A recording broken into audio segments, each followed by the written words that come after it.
Ladies and gentlemen, GCU-ACM student chapter would like to welcome you all to our virtual ACM Distinguished Speaker Talk on robots that care, socially assistive robotics, and the future of work and care. I am Ashna Beg and I will be your host today. Now, I would like to ask my co-host Hira Shahid to provide an abstract about today's talk. The nexus of advances in robotics, NLU, and machine learning has created opportunities for personalized robots in everyday domains like the workplaces, schools, healthcare contexts, and homes. At the same time, the current pandemic has both caused and exposed unprecedented levels of health and wellness, education, and training needs worldwide.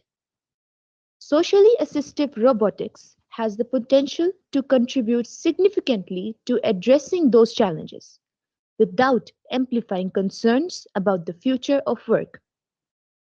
This talk will discuss human-robot interaction methods for socially assistive robotics that utilize multi-modal interaction data and expressive and persuasive robot behavior to monitor, coach, and motivate users to engage in health, wellness, education, and training activities. Our guest speaker will discuss methods and results that could include modeling, learning, and personalizing user motivation, engagement, and coaching of healthy children and adults, stroke patients, Alzheimer's patients, and children with autism spectrum disorders, in short and long-term deployments in schools, therapy centers, and homes. Research and commercial implications and pathways will also be discussed here. Our speaker for today's talk is Dr. Maja Matarić. She is a Chan Soon Shiong Distinguished Professor of Computer Science, Neuroscience, and Pediatrics at the University of Southern California. She is also the founding director of the Robotics and Autonomous Systems Center. She has served as the interim vice president of research and as the vice dean of research at the University of Southern California. Her PhD and MS are from MIT, and her BS is from the University of Kansas. She is a fellow of AAAS, ACM, IEEE, and AAAI, a recipient of the U.S. Presidential Award for Excellence in Science, Mathematics, and Engineering Mentoring from President Obama, Anita Borg Institute Women of Vision, NSF Career, MIT TR35 Innovation, and IEEE RAS Early Career Awards, among others. She is active in K-12 STEM and diversity outreach. A pioneer of socially assistive robotics, her lab's research is developing personalized human-robot interaction methods for convalescence, rehabilitation, training, and education that have been validated in autism, stroke, Alzheimer's, and other domains. She is also the co-founder of Embodied Incorporated. Without further ado, I would like to kindly request our guest speaker, Dr. Maja Matarić, to begin with the webinar. Thank you very much for hosting me. I'm honored to be with you, even if I'm not with you in person. I really look forward to all of your questions at the end. And on that note, we will get started. So this talk today, as you heard, will be about robots that care. So as everybody knows, or should know anyway, the word robot comes from the Czech rabota, which means menial, repetitive, not particularly pleasant labor. And so originally, that's what robotics was. It was about machines that were going to do the work that we as humans didn't want to do, or it was too dangerous to do, or too difficult. But of course, here we are today in 2022, and robots are being built for a very large spectrum of possible uses and applications, not at all limited only to the dirty, dull, and dangerous tasks that they were originally envisioned for.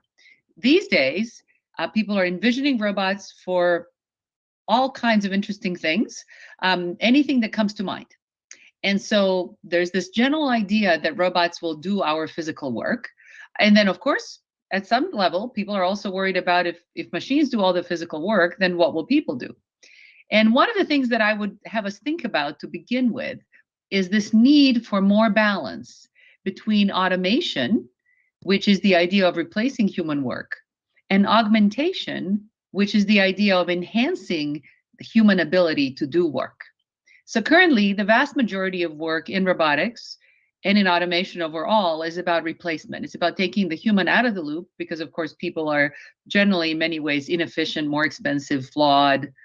We get old, we get tired, we need vacations, etc., and machines don't. But of course, on the other hand, we also are uniquely equipped to do many things that machines are not. And so one of the things that I would like to see as a thread as we think about the topics in this talk is the idea of augmentation. So as an alternative to doing only automation, we should also think about the balance with augmentation, the idea that we can use machines like robots to get people to be better at doing work rather than from removing all of the work. So with that idea in mind, I'm going to spend the rest of the talk telling you about this particular subfield of robotics, which is pretty new. It's not even 20 years old yet. And that is the idea of socially assistive robotics. It's robots, physical machines, that help people help themselves. So the machine is not actually doing physical work. It is interacting socially and providing social support. And we're going to see throughout the talk why that is very important. At sort of an intuitive level, you can think about machines with sensors being able to monitor what a human is doing, right? So that's very useful, right? Monitoring human behavior. But of course, you don't necessarily need a robot for that. You could just have cameras and sensors in the environment. And for that matter, you can have wearable sensors. But if what we already know is that even though we can monitor human behavior, that doesn't necessarily change human behavior. So just telling you that you have walked some number of steps doesn't make you walk 3 times as many. Then there's the idea that we want to coach human behavior. And there are various ways of coaching. There are virtual agents, there are apps that can attempt to train you to do something better. But it turns out that too is very difficult. Because to influence human behavior, it's important to provide motivation and then also support. And that is really the area, the nexus of this field of socially assistive robotics. It is tapping into what motivates us as humans through social interaction. Because the strongest things that influence our behavior are influences from other people, are social influences. We're social creatures. We're fundamentally social. We're very, very influenced by other people, other agents in our environment. So that's really what socially assistive robotics is about.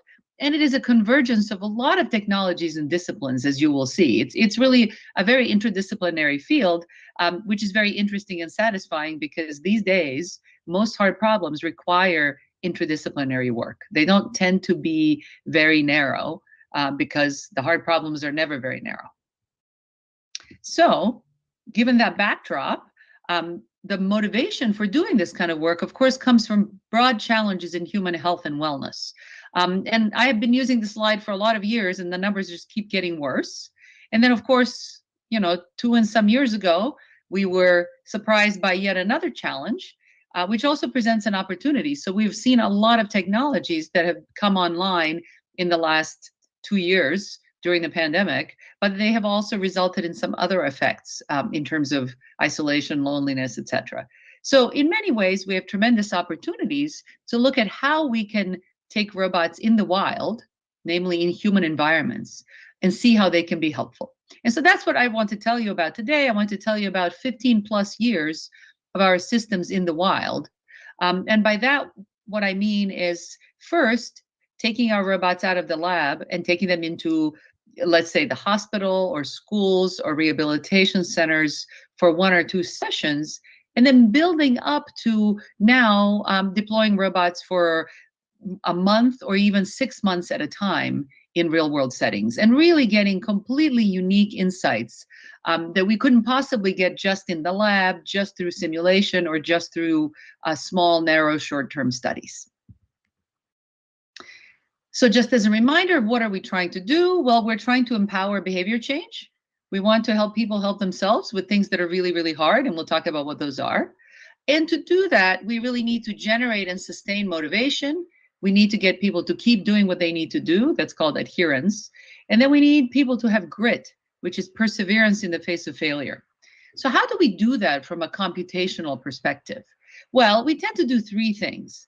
We tend to model a behavioral phenomenon in every one of our research projects. So the phenomenon might be personality, might be engagement, might be motivation. You will see various examples of this. Then we also model the user because we understand, as do people in general in human-machine interaction, that one size fits all rarely works, that usually to do really interesting human-machine interaction, you need models that adapt to the individual user because users are not one size fits all. So we need to personalize, and we will talk about the specifics of what it takes to do that and how it is really not the most typical machine learning that most people are using. This is a different problem. And of course, you could ask why robots? Because why don't we do this with apps? Why don't we do this with screens? Why don't we do this with iPads?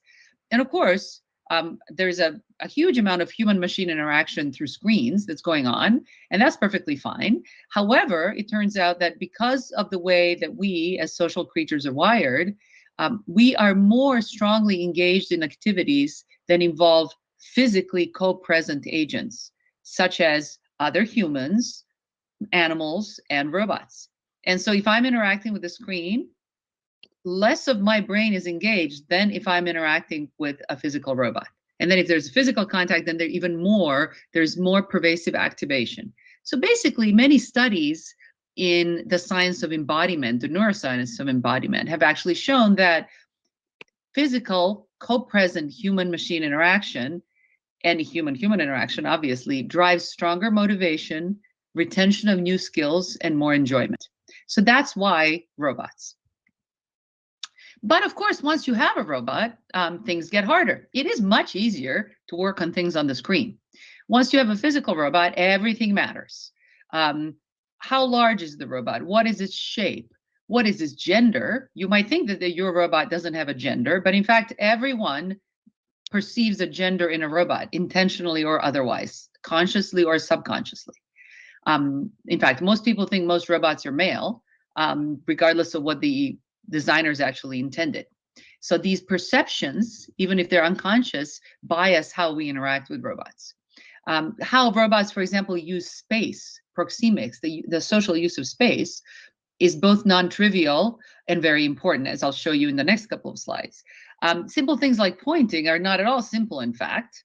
How we interpret robot pointing may or may not be the same as how we interpret human pointing, depending on what the arm looks like and how it moves, etc.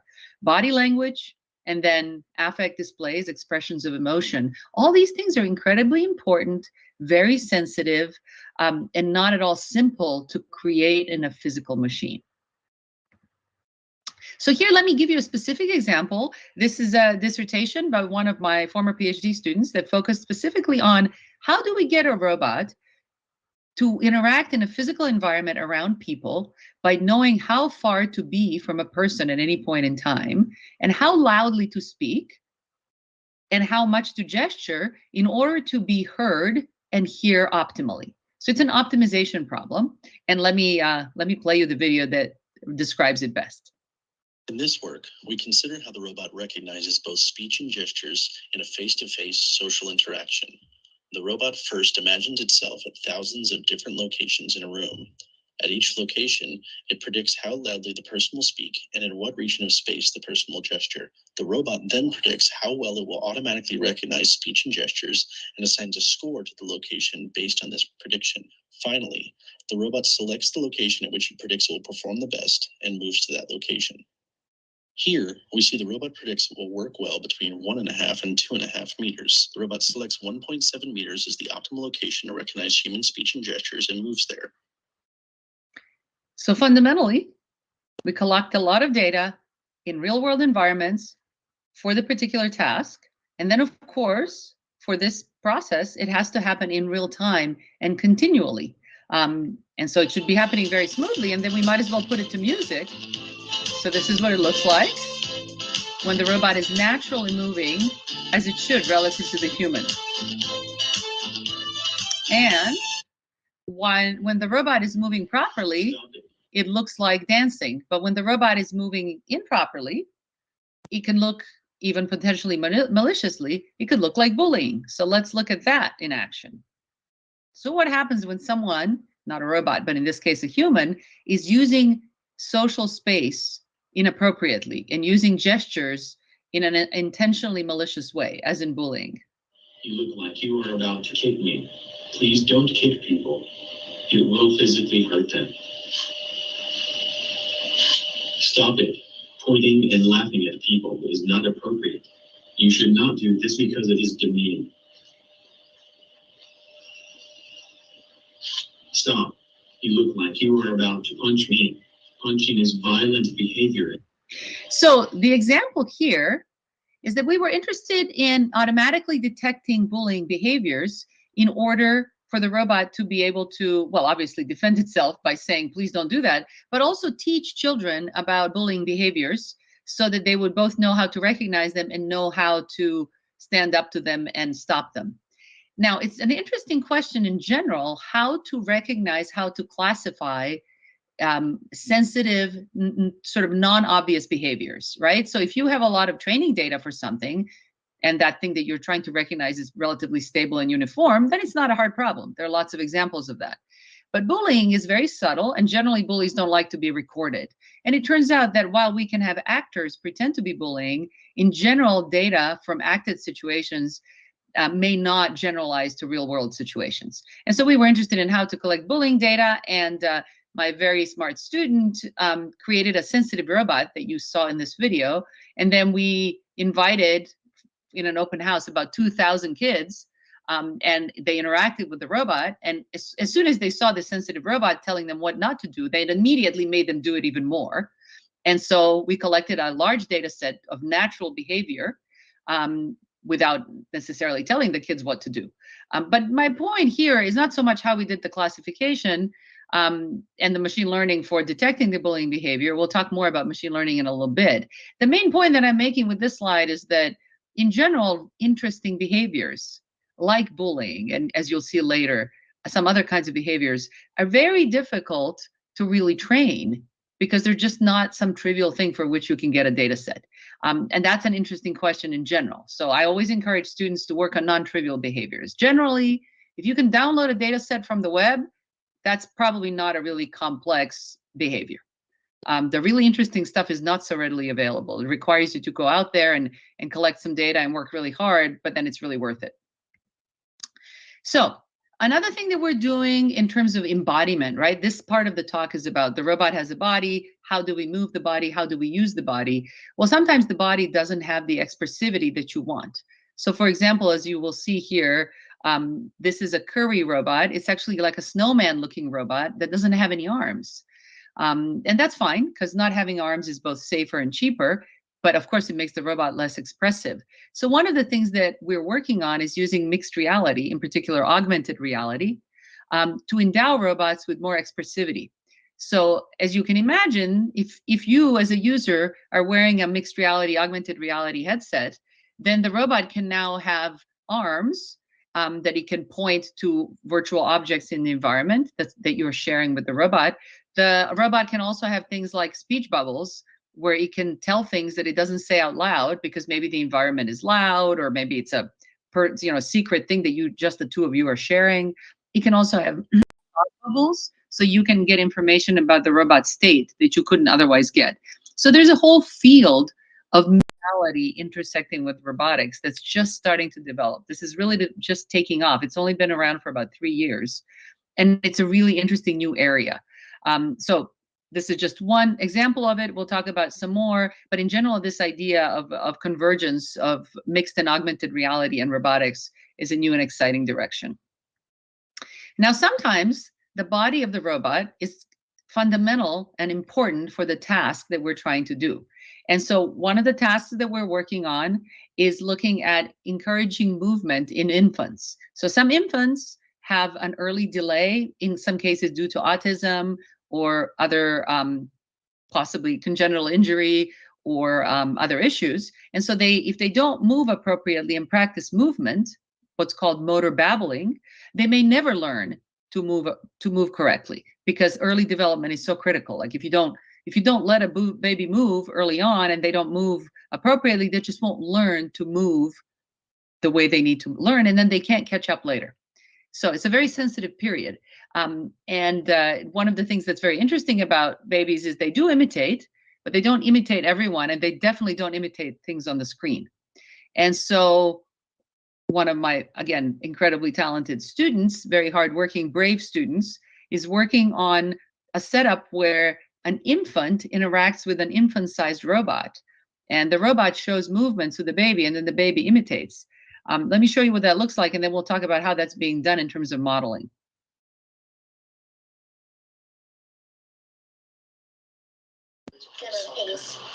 So basically, the baby is literally learning to do what the robot is doing. It takes a couple of minutes, but eventually the baby figures it out. Babies are smart. Fundamentally, they're all smarter than any robot. So the robot is really, in a sense, training the baby. Now, why is the robot training the baby and not a parent? Well, the parent is too big and not as interesting to the baby as the robot. So the robot is actually much more fun. And so let me tell you how that works from a modeling perspective. Well, it turns out there's a model by Laurent Ity and Pierre Baldi from 2006 on basically predicting, given a particular visual image, where you will find, any human will find the image most surprising. So where you're most likely to look, right? It's predicting salience.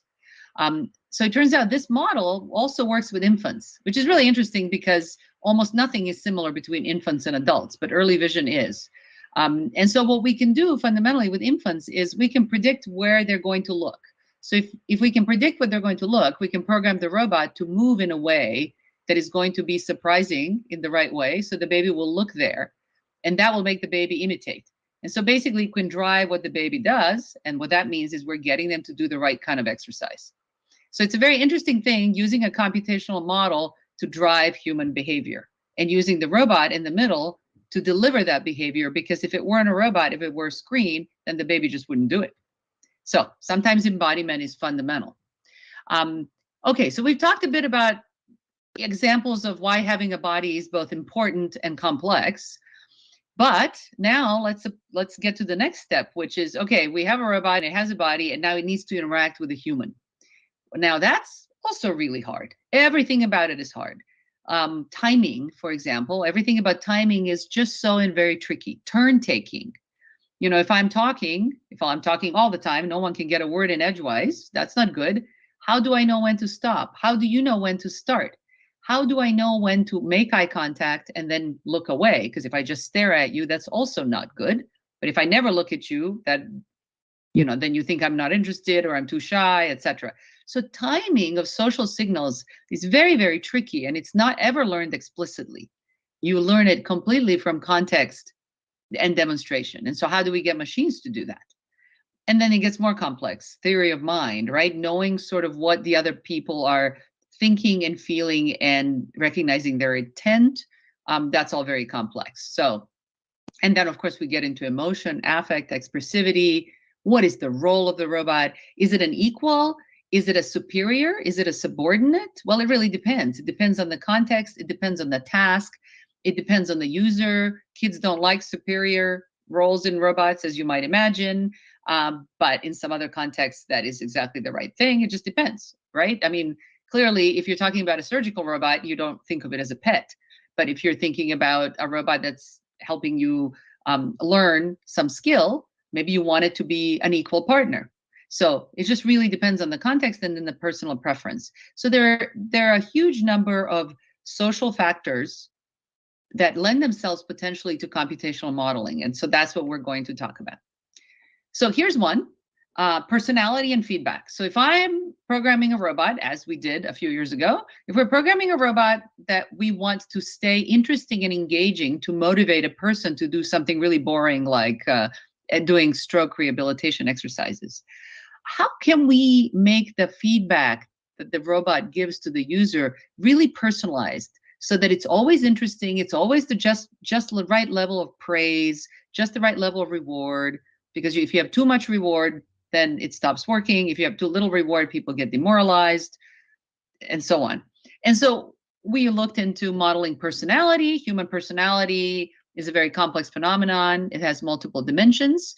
The right way to model personality is look at the Big Five personality index, which is validated, unlike some of the others. And there are 5 different dimensions. Now, if we just look at the extroversion introversion dimension, we can actually build a computational model around that, because we can look at observable behavior that indicate observable behaviors that indicate personality. So, for example, in terms of extroversion introversion, we can look at social distance. If I'm an extrovert, chances are I'll get closer to you physically. This is before the pandemic. My tone of voice is going to be slightly higher as an extrovert. The amount of gesture that I do will be larger, independent of culture. And then, of course, the verbal content is going to, I will say certain things and be maybe a little bit more socially pushy if I'm an extrovert, right? And we mean situational extroversion, not, people are not just extroverts or introverts, but in a given situation, for extroverted personalities, they're observable behaviors. And so we created a model of extroversion introversion, and we then endowed robots with different personalities. So we had an extroverted robot and an introverted robot and a robot that was kind of blah. It was in the middle. It didn't really have a personality. And then we paired these robots with different users who were doing a boring rehabilitation task. And what we found was that when the robot's personality was matched to the user's personality, the users all did significantly longer on the task without realizing why they were doing that.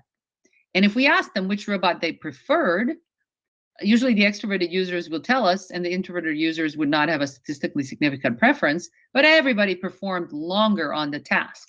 So the functional outcomes of the interaction were measurably higher when the personalities matched. So this is really important because we're literally skewing human behavior by controlling how we do a computational model of personality on a robot. So it's very interesting. And then you can add reinforcement learning to further adjust the robot's behavior within a personality. So suppose I'm extroverted and my robot is extroverted and it's helping me do an exercise, but today I'm having a particularly tiring day. And so it knows to tone it down, even though it's still extroverted, but kind of tones it down. It knows how to adapt to the particular situation. So there are really multiple levels of learning, right? You can learn a model of being an extrovert, and then you can learn another model of the user to adapt that extroversion to that particular user. That general idea of modeling something like extroversion and then personalizing it to the specific user, you see that pattern repeat a lot in the kinds of things that we do. Now, here's another example where social interaction is very important, multi-party interaction. So rather than it being just one-on-one, human-robot, now we're looking at teams of people and the robot. And one of my former students did a really nice computational model of moderation. So how can a robot moderate a group of people? Well, you can cast that as a computational problem of resource allocation. Right? So what are the resources in a group of people trying to solve a problem? Well, clearly one resource is the conversational floor. Who gets to talk? And we cannot have multiple people talking at the same time because no one can hear anything and you're not making progress. So if we agree that only one person can talk, then the resource of the conversational floor, who is talking, is a key resource. And then maybe there's an object that needs to be passed around, some tool or something. Those are the other kinds of resources. So now you can use optimization algorithms to figure out what to optimize within the group. And the interesting findings here are that it really depends what you're optimizing. If you optimize for solving the problem the quickest, well, you'll solve the problem the quickest, but the group will have very low cohesion. They will be very competitive, and they won't like one another. Whereas if you optimize for everyone getting to say something and to contribute, and the robot makes sure of that, then the outcome is that the group is very cohesive. And even 2 weeks later, when they come back with no robot to solve another task, they're much friendlier and they like one another more, they're more productive, etc. So it's very interesting to see how you can alter group dynamics by the right kind of input from the robot. The robot is just saying things like, oh, do you mind if so-and-so talks? We haven't heard from them yet.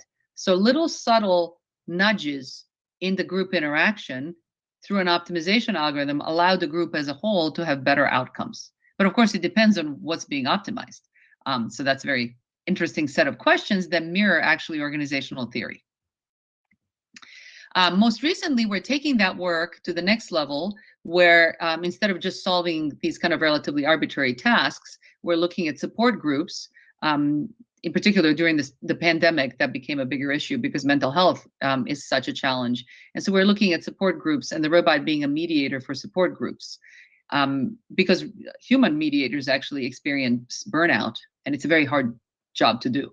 And so it becomes interesting to think about what can the robot do to get people to trust one another and reveal information that may be sensitive and vulnerable, make them vulnerable, but it would make them feel better in the long run if they share.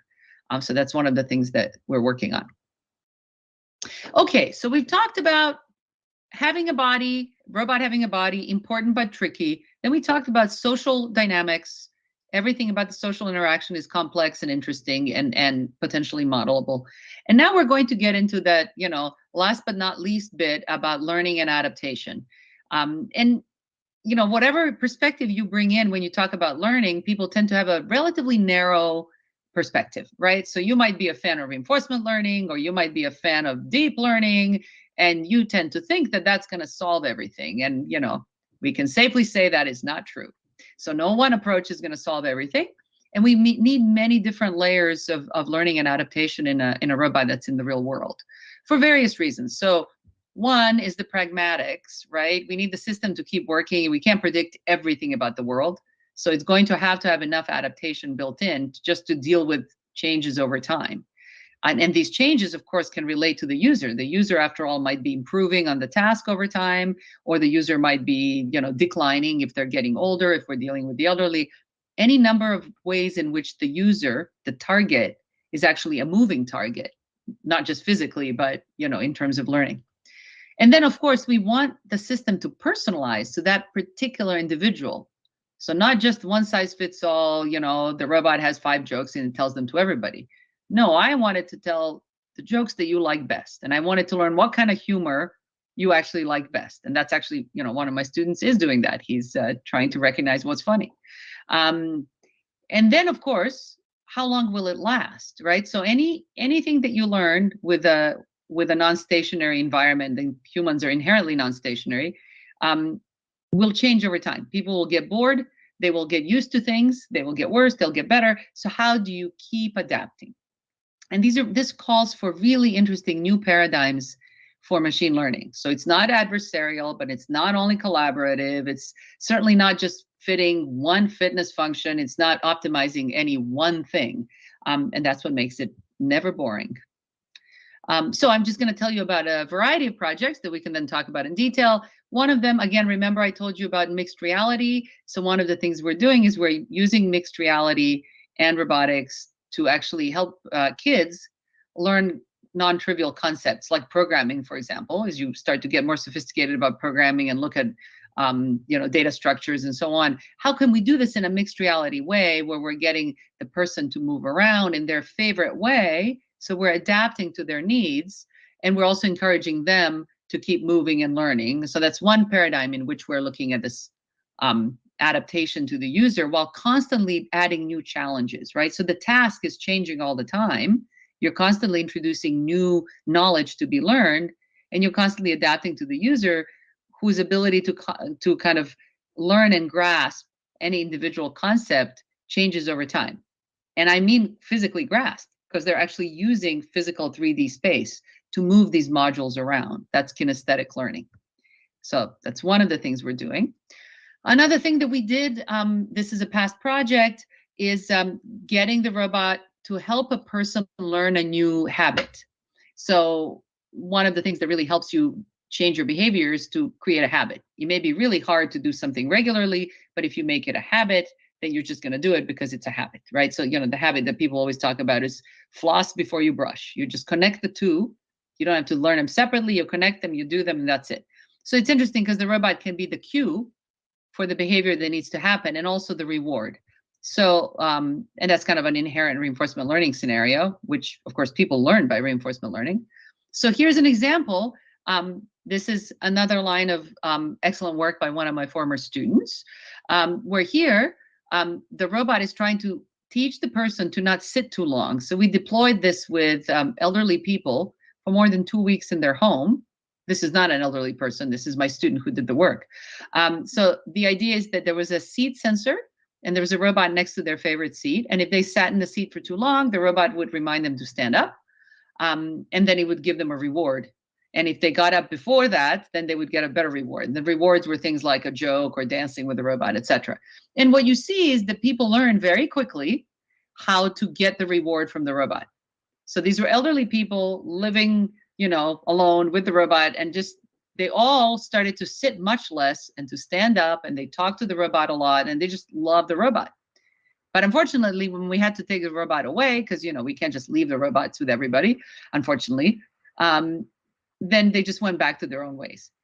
So this is interesting, because what we can say is we can model habit formation and we can change behavior and we can help people become healthier. But if you remove the robot, then they just go back. So they need that buddy there all the time to keep them doing that thing that is hard to do. In a much longer study, and this is earlier work that we did with Alzheimer's patients for 6 months. We did a learning study over a 6-month period where we actually had Alzheimer's patients interacting with the robot, and they were able to learn a new game and actually improve on a game. And so the robot was kind of teaching them songs and reminding them of songs, and they had to push buttons, and here's what it looks like. So she's singing, and the main reason that I played that for you is just to realize that when you're getting a robot to sing, you might think naively that the robot should sing like a famous singer, but if you put a famous singer's voice in the robot, even people with Alzheimer's will know that that isn't the singer, and they will have cognitive dissonance. And that's the idea of the uncanny valley. So the concept of the uncanny valley is very important in human-robot interaction. If the robot is trying to look too realistic, or it sounds too realistic, and it cannot deliver on that kind of promise, then that's what people consider uncanny or creepy, and it can really ruin the interaction. So we don't do that. In general, you will see all of our robots have relatively simple bodies, and they use synthetic voices. And not only is it more scalable technologically and cheaper, but it also keeps you out of the uncanny valley. Oh. Okay, so some of the other work that we're doing, remember I showed you the work with infants. We're continuing to work with that, where we're actually using the robot to train the interactors. So for example, parents with children, while the robot is detecting anomalous behavior. So for example, if one of the parents isn't making enough eye contact, maybe due to toxic stress, what happens is then infants don't develop normal eye contact themselves. And this happens very early, and it's very difficult to change. Similarly, for example, not seeing enough facial expressions can result in developmental issues, which wearing masks a lot around infants also we'll see what impact that has. And so we're looking at ways in which we can have the system actually learn and look for patterns that are atypical, right? So there should be a typical interaction, a give and take. The parent does something, the baby does something in return. It's called it's a handoff between the two of them. But if that starts to not happen contingently, if you don't have that interaction dynamic, then you realize that something is wrong. And often people are not even aware when it's happening. So there's some really interesting multimodal things going on, because you're looking at eye gaze, turn-taking timing, vocalizations on the part of both partners or even 3 partners. Some really, really complex and interesting work. And then speaking of complex and interesting work, as we get towards the end of the talk, I want to highlight the largest, hardest study that we have done, and this is in collaboration with Yale University also. We did a study where we created robots, and in particular at USC, we created a platform, and then at Yale, they used the commercial platform so that we would be sure that the results are not just about the platform. But we were able to basically create a socially assistive robot that we left in the homes of families with children with autism for over a month. And the challenge was to see how the robot can help the child learn cognitive and social skills by interacting with the robot. And to do this over time, over a month, and stay interesting for an entire month, not break, stay interesting and continue to challenge and support the child as they learn. So let me show you what that looks like, and then we'll talk a little bit more about what's involved. Meet Adrian, age 6. This is some great work. And his robot friend, Kiwi. You are doing an amazing job. On this weekend morning, they've settled in to play some games, along with Big Brother Darren. Adrian is on the autism spectrum, and Kiwi is no toy. It's a socially assistive robot. You are doing really great. Keep up the good work.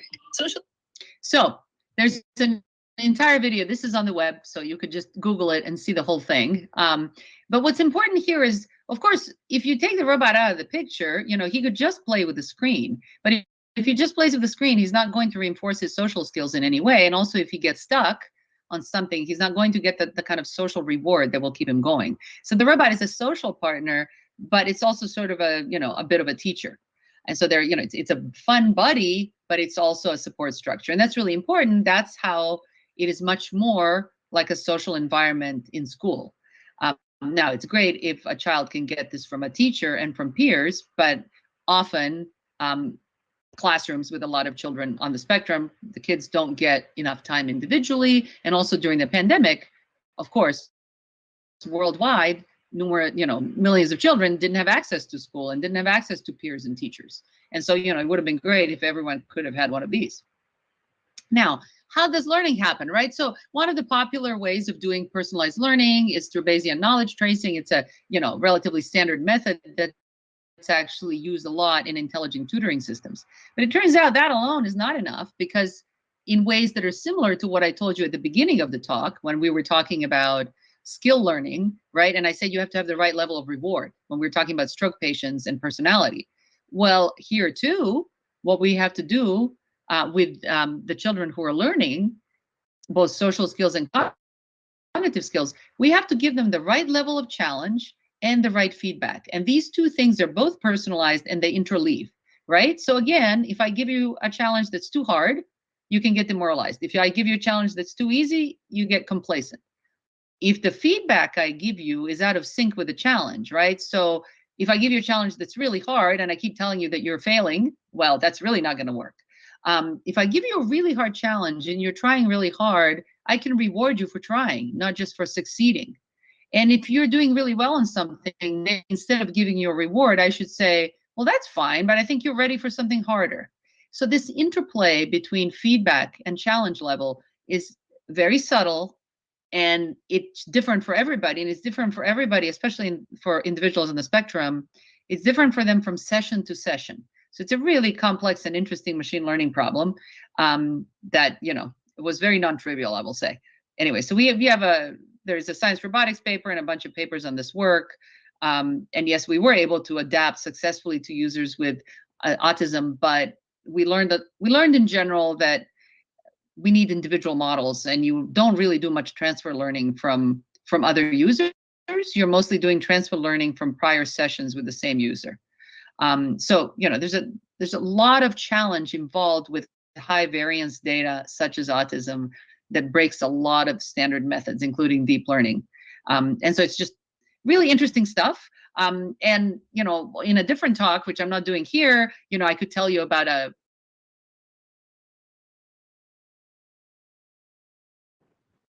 parallel project, repeatable and fundamentally different from looking at learning and autism. So it was very interesting to see that for one kind of problem, deception detection, we can train across participants, and transfer was very high, and detection was very high, and accuracy, whereas here it was very different because there's so much more variance across people and even within each individual person. So that just boils down to saying that there is no one size fits all, no one method works. The real challenge is to understand the problem enough so you can figure out what methods are closest to working, and then how do you adapt them and improve them to make them work.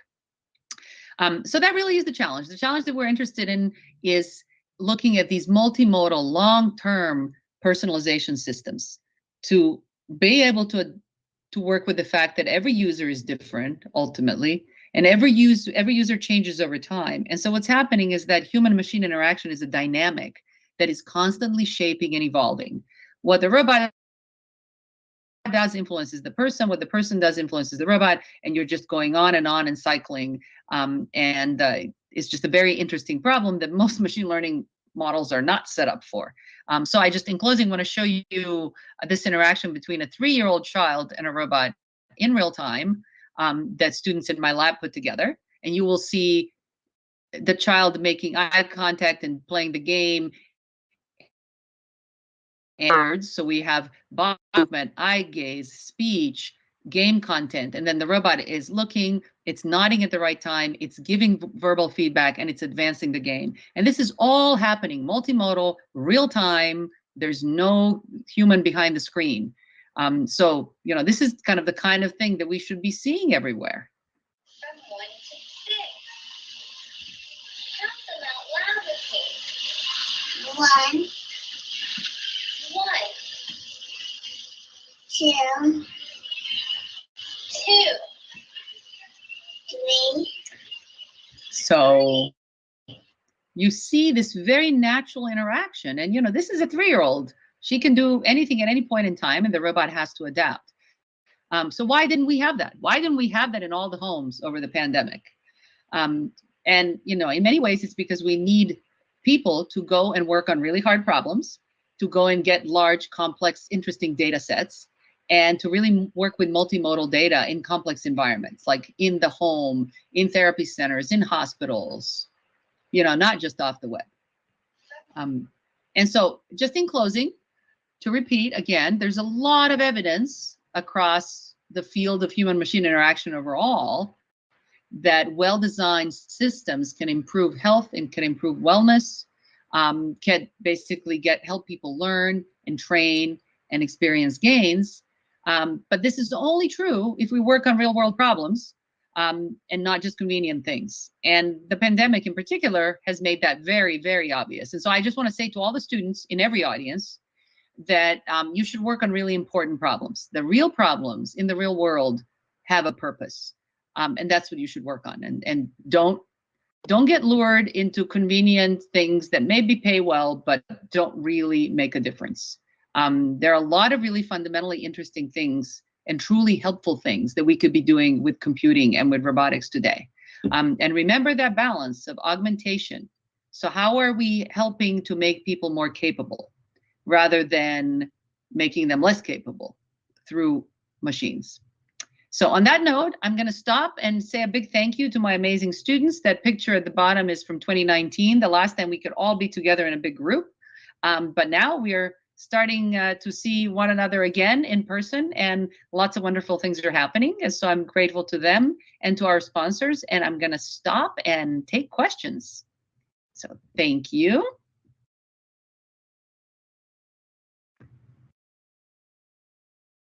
Yes, thank you very much for this. Actually, I have a question about the care robots. You said that there were like a replacement category for the robots. So I read an article once online that in Japan, there are robots that actually care for the elderly, as in the health centers.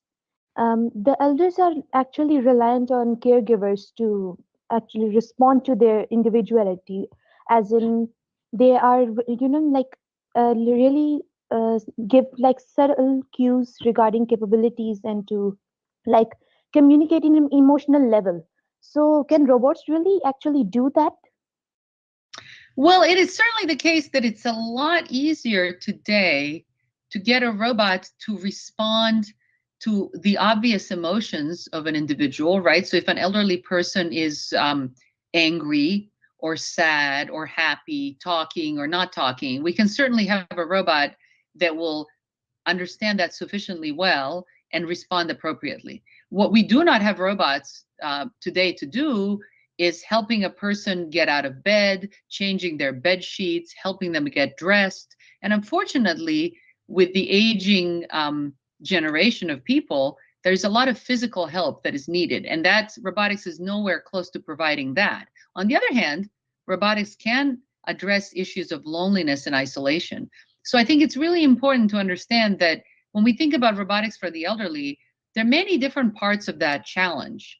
They're fundamentally different. Like, I don't believe that the robot that's going to make your bed is going to be the same robot that's going to maybe play your favorite music, because the embodiment will be different, the affordances for it will be different, and that's okay, right? So you can have something small and cute that is making you feel less lonely, and that's very different from the robot that maybe makes your bed, but then you better be somewhere else at the time because it may not be very safe, right? Touching people and dealing with people physically is not a solved problem unless the conditions are extremely well controlled, right? Like in robot surgery. So there are a lot of problems in terms of elder care with robotics, but some areas are much more possible today than others. And addressing loneliness is a really important problem. Thank you very much, Thank Professor, you so much for your talk. First of all, I'm really amazed about this wonderful topic that you're working on. It's really amazing, and working on this kind of topic is really require a lot of bravery. So, first of all, I would like to ask that getting all this data from so many people, isn't it like getting into the privacy of those people, compromising the privacy and relying more on the machines and less on the humans? Isn't it against the human fabric of the society, and it will affect that? Well, those are excellent questions, and I'm glad you asked them, because I sort of took for granted the fact that, so I work in research at a university. No university, certainly in the United States, will allow you to do studies with human subjects without having first gotten approvals from basically ethics boards, right? So we could never do the study without approval first. And second, no good journal or conference will publish research that hasn't been previously approved by ethics boards. So that takes away the ethics problems, right? You can't just go around and ask people to do things and then record them, right? No, there's an entire process where you describe your entire study, and then a group of experts tells you exactly what you have to fix about it. And for every person in every study that we ever conducted, that I showed you the data of, they all were aware that they had a consent form, things were explained to them, and then they agreed, or if they didn't want to agree, then they weren't in the study. And they were also told that they can quit at any time, etc. So these are very important ethical issues. But it is certainly the case that whenever you're running a study, people have agreed to be in a study. So it is biased inherently, right? Because it's, if someone chose to be in a study, they already are motivated to be in it. So even though we get preferences, it is, there's always some bias. And this is true for, people participating in all kinds of studies, like, drug tests, etc. Now, in terms of developing technologies that would, whether they would replace people, certainly nothing in our work is ever compared to human work. So as you noticed, I've never shown you a chart or a plot that says, look, the robot compares like this to a human. We're never going to do that, because nothing that we developed or will ever develop is meant to replace a human. Well-trained, well-meaning, caring humans are always the best choice. But if you don't have the people who are going to do work, or if you don't train them well enough, or if you don't compensate them, then what you get is loneliness and abuse and neglect. Right? And so that's the trade-off. So the idea is we want to create machines that will bridge the care gap, that will be there when there are no people there. But of course, you would prefer people to be there. Does that answer both parts of the question? Thank you very much, Professor. Thank you.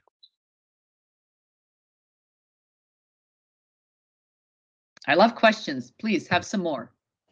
Professor, I have a question. I was, first of all, thank you very much for joining us today. It was a wonderful talk. In one of the slides, you mentioned about the bullying behavior, how robots can identify that. So my question is, if we are making socially assistive robotics, first of all, we have to understand the social behaviors, social patterns of the human beings.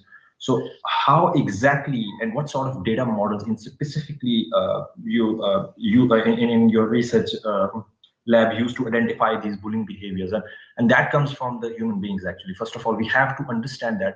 So what I actually thinking or presuming that there is a close connection between human psychology or cognitive psychology with the work you do in your research lab, and I would like your comments on that. Thank you. Yes, thank you. That's a great question, and you're absolutely right. In fact, most of the time, when we pick some phenomenon,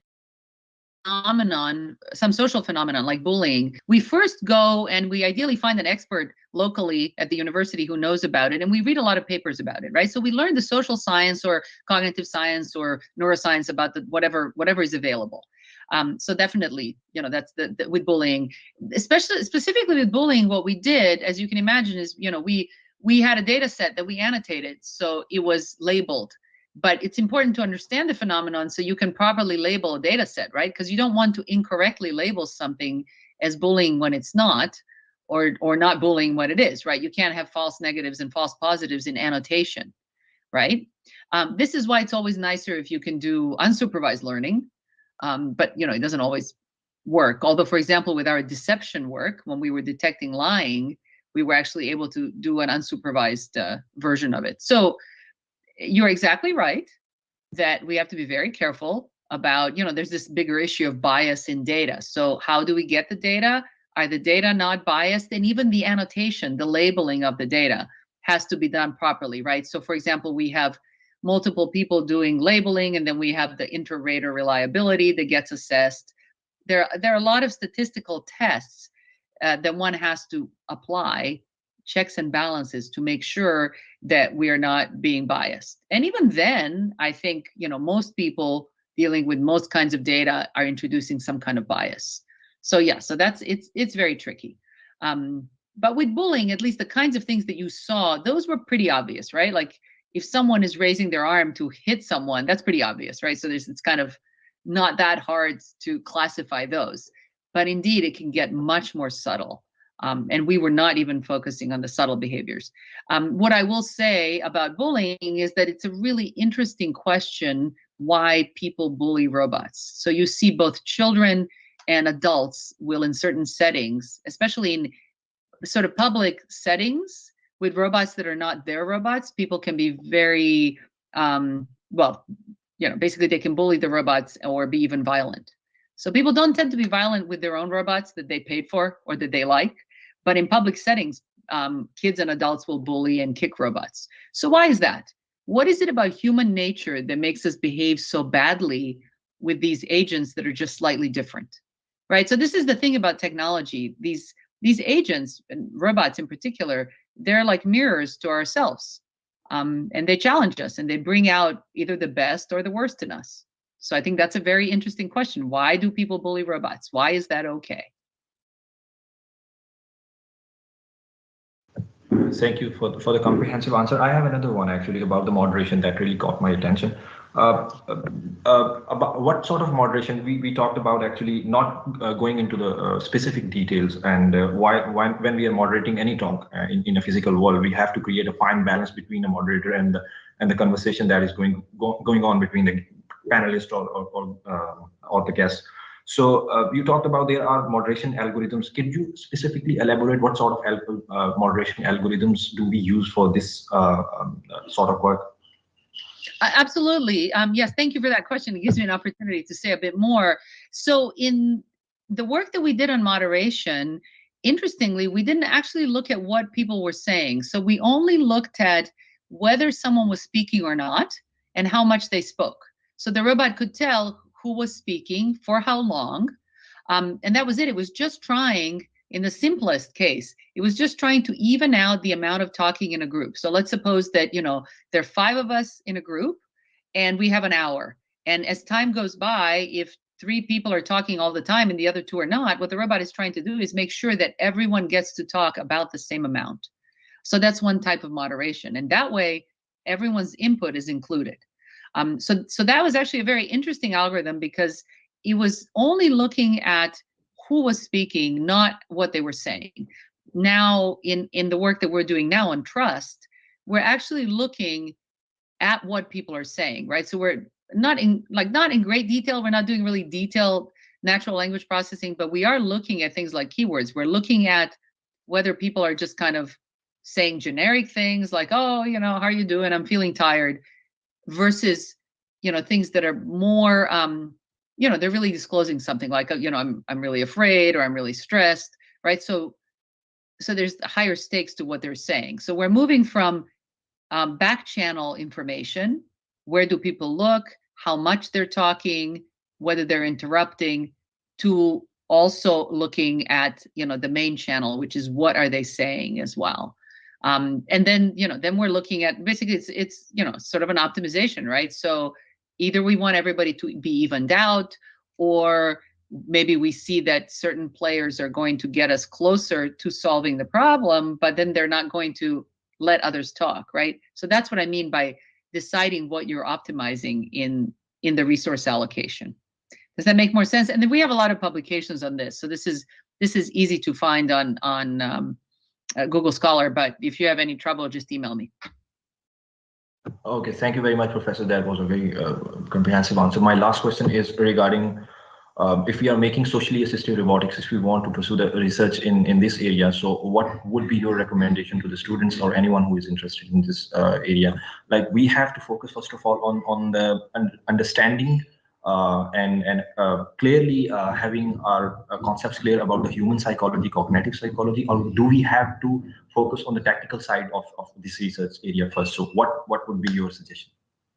Well, I'm always incredibly grateful to my students, because they come in with a passion to do something that's important and good for people, and then they do all of these things, right? Because yes, you do need to read some social science and psychology to understand people, because you can't create things for people without understanding people. This is how products fail, and people use something for 3 days and then throw it to the side, right?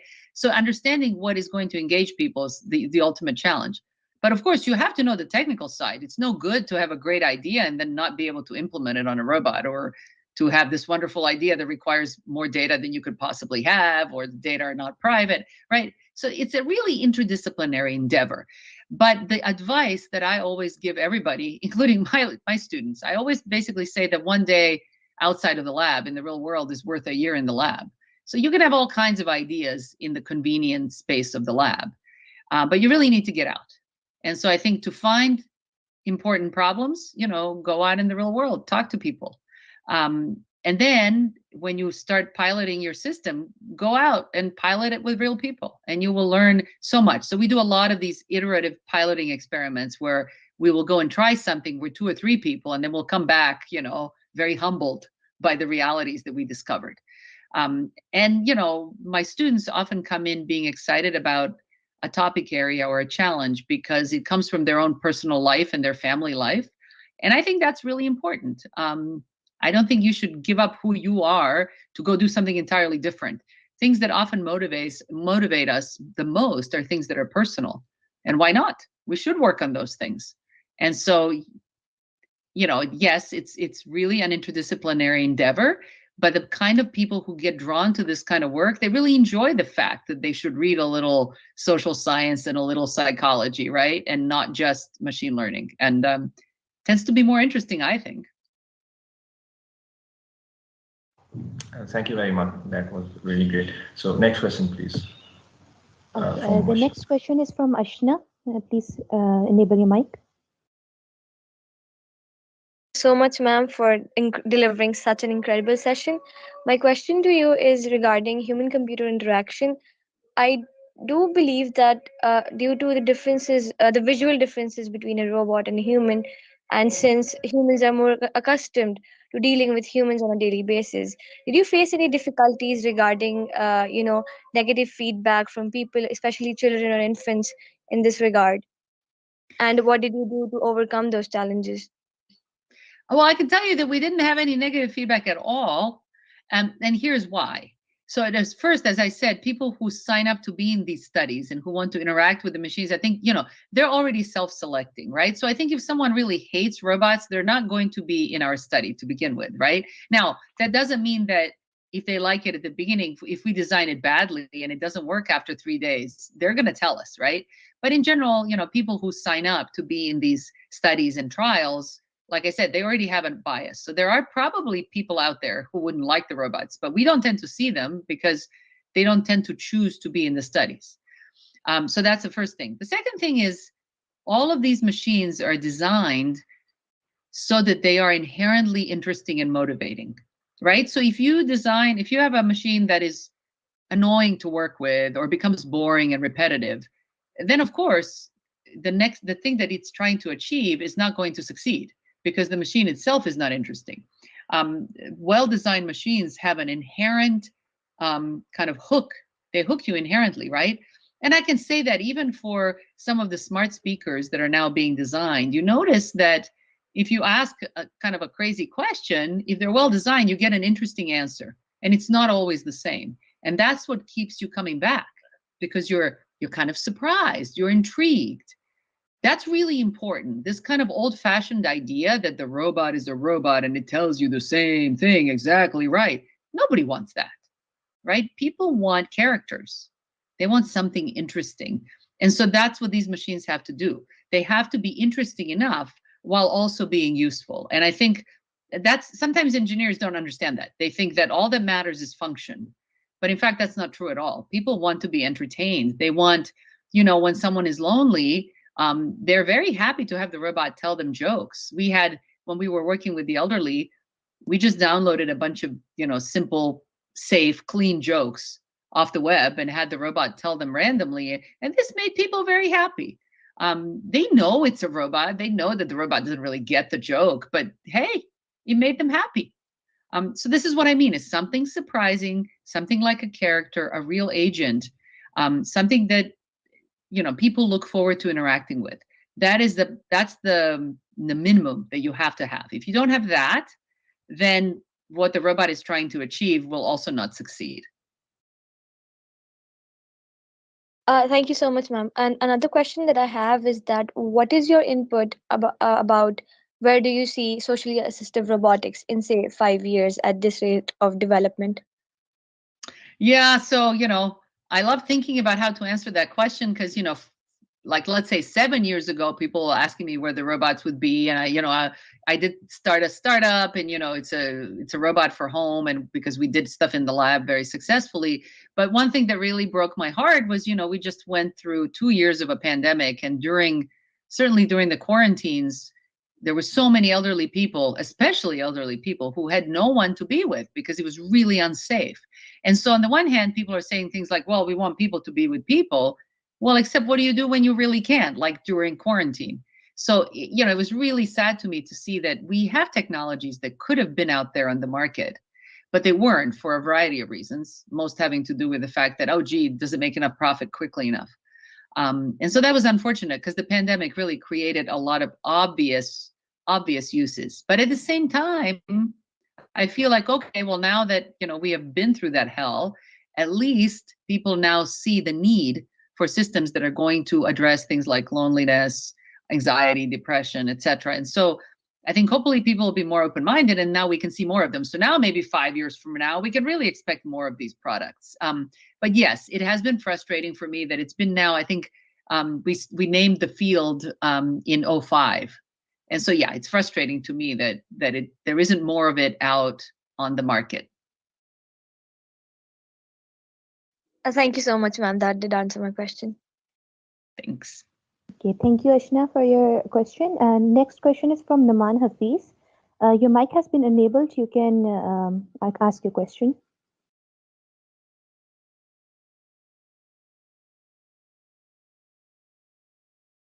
Go ahead. Mr. Naman, your mic has been enabled. I think there's a technical problem. Sorry for the delay. I think this it wraps up the questions. Thank you. Thank you so much. This has been wonderful. I love the questions. They make me think, and they challenge us to do more interesting work. Now, I would like to invite, there is one question from, please take it. Okay. Okay, Fahad Nadeem, your mic has been enabled. You can ask your question now.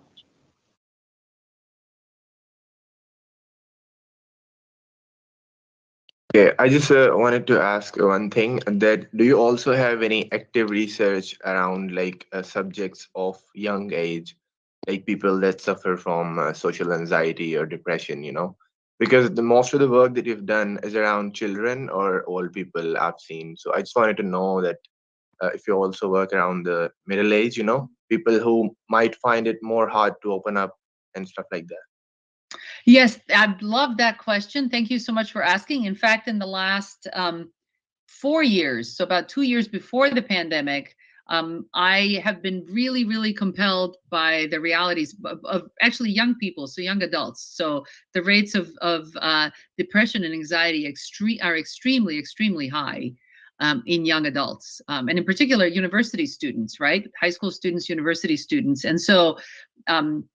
Usually when we do studies, we don't use, like, college students are considered a convenience population. They're not the real population, but now they are the real population because we're developing, for example, we're developing a robot system to put in dorms of college students to help them learn to relax and self-regulate. So that to me is an incredibly compelling problem.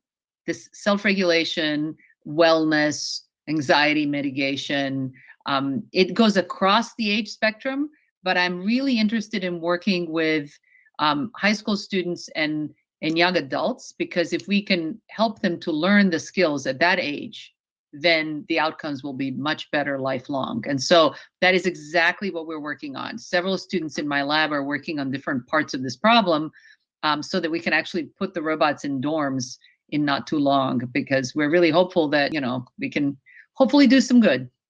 So yes, thank you for asking that. It gave me a wonderful opportunity to talk about our newest work. Yeah, thank you. That's a good answer. We also were working on the young people. We were also targeting young people. We had a project in the university like 2 years ago. So I would like to also know at the end of the meeting if we can connect to you by some way in order to like continue our research in the domain. Thank you so much. Absolutely. And, as I said earlier, so I'm very easy to find on the web. Just email me. My email was also on the first slide.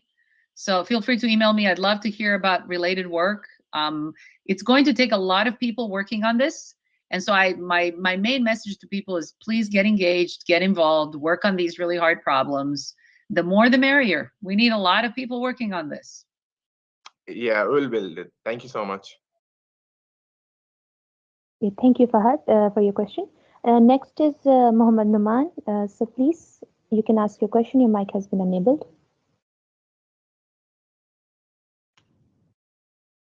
Thank you very much, ma'am, for the quite informative session. My question is that I have seen on one of your slides that more data is not equal to better learning. But I have studied that the more is the training data, the better the machine will learn. So this was my question. Right. Yes. Thank you for noticing that. I appreciate it when people pay attention to the slides. Yes. So in fact, in the context of autism, it was definitely not the case that more data resulted in better learning. So if you consider that individuals on the autism spectrum have a combination of symptoms and symptom severities, right? So they might have a variety that, like, every one of them basically is different. There's a saying that says, once you know a person with autism, you know exactly one person with autism. Right? So because there's so much difference, so much variance across individuals, it really doesn't help me to have data from 10 people or 100 people when there's so much difference. And so what we find is that there's very little capability for transfer learning. What we're able to do instead, and what we have to do instead, and this is the work of one of my PhD students right now, is figuring out what is the minimum amount of data that we need from one individual in order to be able to bootstrap learning so that we can adapt to that individual. Because we find that, it's, for example, it's better for the robot to spend 20 minutes with the person than with one individual on the autism spectrum than to have data from 10 other individuals. So again, that is a quality of this population because it has high variance. That's not true for every population, but it's really important to understand the nature of the problem. So I, for example, always challenge people when they say to me, well, I will come in and I will use the latest, whatever new fangled deep learning? And my answer is you won't. It's just not that simple. You have to understand the nature of the problem, the nature of the data, what makes it so hard. You can't just come in with a tool. Oh, it's the hottest tool. It's going to be great. Well, maybe it was great for something. Doesn't mean it'll be great for this at all. So that's a really important thing to understand, because people can be very naive about just learning a bunch of tools and thinking that, oh, now you can solve all problems. But no, we always have more difficult problems that come along because people are infinitely complex. But that's good. We'll never get bored. We'll never run out of things to work on. So that equation is just for the specific type of problems. The myth that the more the data is, the better is the machine will learn, will not be applicable to all type of robots. And Yeah, the more data is not equal to better learning will also not be applicable to all the robots. But there are right. some cases where more data is not equal to better learning. Right, and it doesn't necessarily have to do with robots. It just has to do with the problem that you're studying. For example, another way you can look at it is that if you're, so the other flip side, so and one way of thinking about it is if you have a lot of data, but there's a lot of variance in the data, throwing in more examples that are not consistent will not help. On the other hand, if you have a problem where the data are extremely regular, like a super easy problem in a way, then really, again, more data are not going to help you, because there's just like the problem is so consistent, you don't need as much data, right? So again, it depends on, the nature of the thing you're trying to learn, which generally is hard to predict, which is why we have to try and then, analyze the data and see what happens. And this is why it's really important, for example, to, talk to, we can't just study individuals with autism in the abstract. You have to go actually meet the people and talk to them and see what it means to have autism symptoms. You can't just jump in and say, oh, I'll just take a bunch of video and I'll apply, like XBoost and it'll be great. Nope, right? You have to actually understand it when it comes to hard problems. But again, that's interesting. I think that is when you really become, a data scientist and a machine learning expert, and not just someone who's, plugging in tools and printing out tables of numbers. I'm not very impressed with tables of numbers, right? I think we need to look for a bigger meaning behind the work. Like, what are we really trying to do here? Because it's not very hard to plug in some numbers and plot them. So what? What difference has that really made, right? So that's why I always challenge people to work on real problems. Go understand a really complicated thing and try and make it better. It's harder, but it's much more worth it. Okay, thank you, ma'am, for sharing this experience. And this is very helpful. Thank you. So if thank no, you, Mr. Naman. I think the questions have been done. Thank you. that would be all from our side today. And on behalf of GCU-ACM Students Chapter, the Department of Computer Science, and GCU University Lahore, Pakistan, I would like to thank you, ma'am, for delivering such an engaging talk. Professor, you are at the pinnacle of success, having received the Presidential Award for Excellence and such an inspiration to young women in STEM all over the world. We really hope to have more sessions with you in the future, and it was such an incredible session. So thank you so much for joining us today, and hopefully we'll see you again. Thank you so much for having me, and you can count on it. Invite me again. This is truly my pleasure, and keep working on interesting, worthwhile things. Thank you. Thanks so much.